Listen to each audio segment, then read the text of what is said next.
Good morning, boys and girls. We now start with the remaining explanation of Act 3, Scene 1. Reasons for Macbeth's fear. Let's now understand why Macbeth considers Banquo such a dangerous threat. First, Banquo is noble, intelligent, and courageous. Macbeth respects these qualities but also fears them. Second, the witches predicted that Banquo's descendants would become kings. This means that even if Macbeth remains king, his own family may never inherit the throne. Another reason for Macbeth's fear is that he has no children to succeed them. Now think about it from Macbeth's point of view.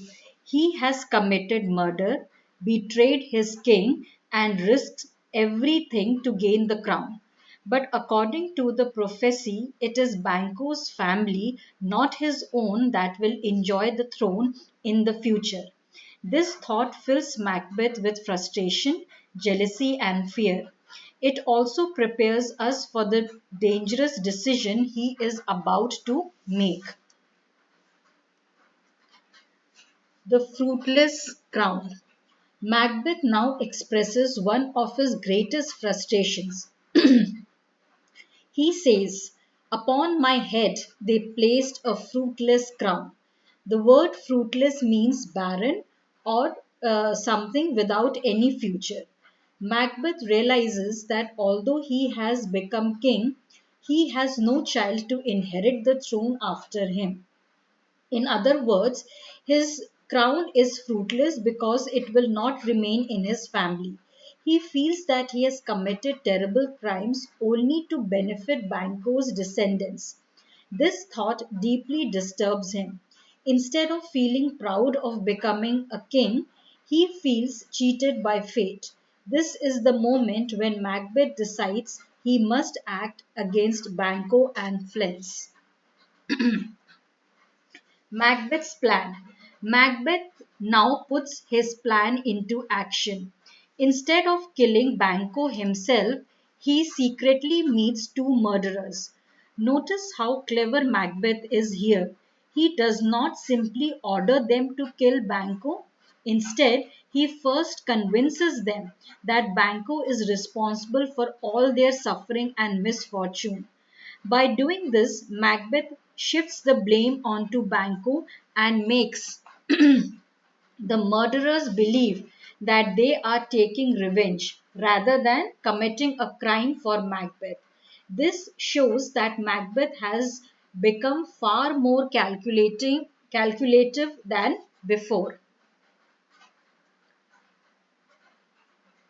How Macbeth influences the murderers. Macbeth knows that simply asking the murderers to kill Banquo may not be enough, so he carefully manipulates them. And how does he do that?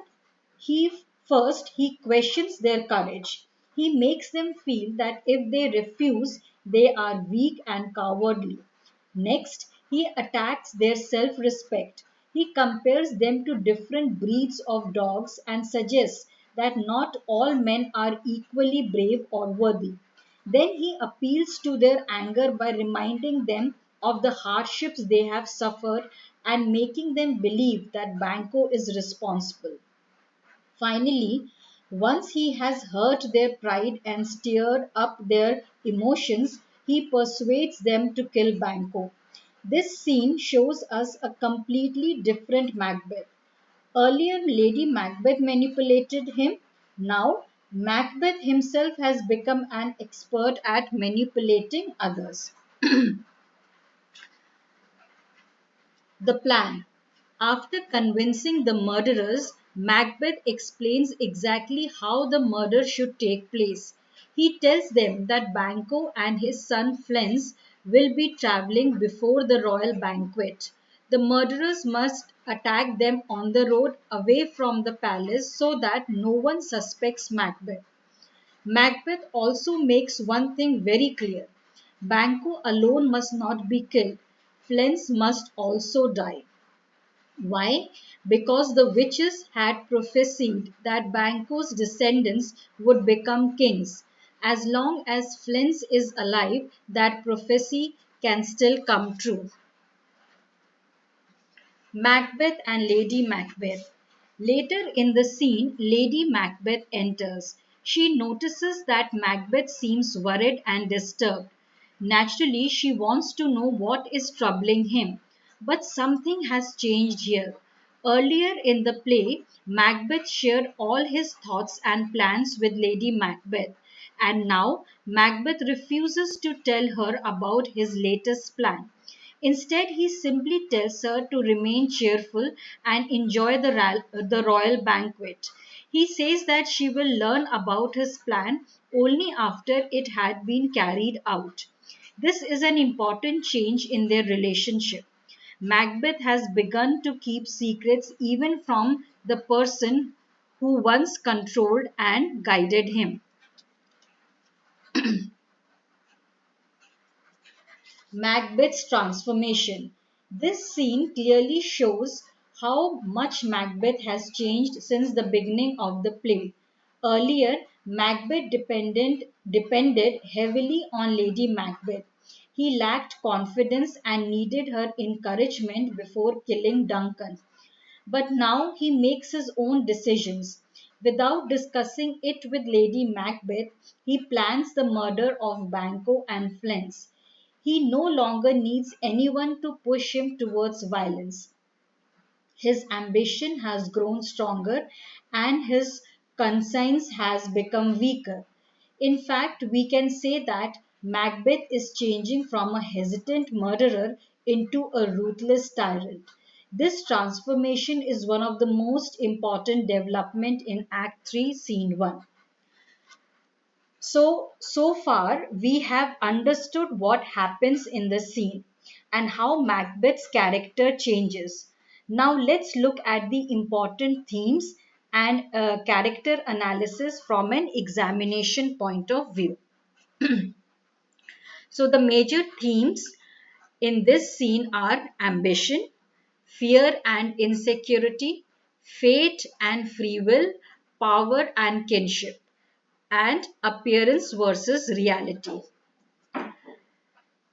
Now let us look at the character of Macbeth. So Macbeth is portrayed as a person who's ambitious, insecure, suspicious, manipulative, and at the same time he slowly transforms into a ruthless tyrant.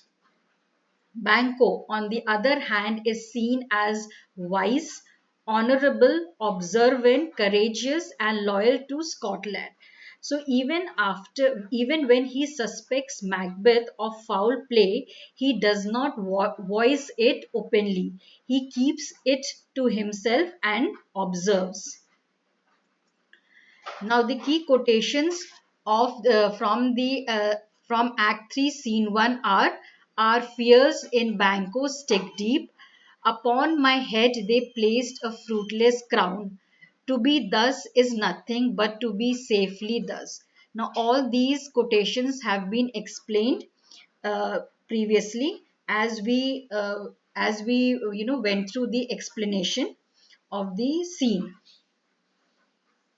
The key takeaways from Act 3, Scene 1 are: Banco suspects Macbeth, Macbeth fears Banco's descendants, Macbeth arranges Banco's murder, Flens is also targeted. Why? Because the witches had said that Banco's descendants would be the future king. And Macbeth is increasingly seen as becoming a ruthless tyrant. Now, with this, we come to an end of Act 3, Scene 1 of Macbeth. This scene marks an important turning point in the play. Macbeth is no longer driven only by ambition, he is now driven by fear. His desire to protect this throne leads him to plan yet another murder, pushing him further down the path of violence. I hope I hope this explanation helped you understand the scene clearly. If you found this video valuable, please share it with your friends who are also preparing for their 11th and 12th exams. Also, in the description box below, there is a link to the question and answer. So you will see there are two links. One link has only the questions. So the questions are there. You can structure your own answers. The second link has both, has questions along with their answers. So students who who are time pressed, in as in if they are preparing for some kind of an entrance exam and they don't have the time to write their own answers, they can use these answers as a reference point and then write the answers in their own words. Also, some students may find it difficult even after studying the entire scene. They may find it difficult to answer some of the questions. So they can again refer to these answers but use them as a reference point, because when you use something as a reference point and frame your own structure, then the retention is longer. Also, these questions are based on the ISC pattern, ISC board pattern that is followed. So, in that context, also, it will be helpful. Have an amazing day ahead, boys and girls, and I'll see you in the next scene. Bye bye.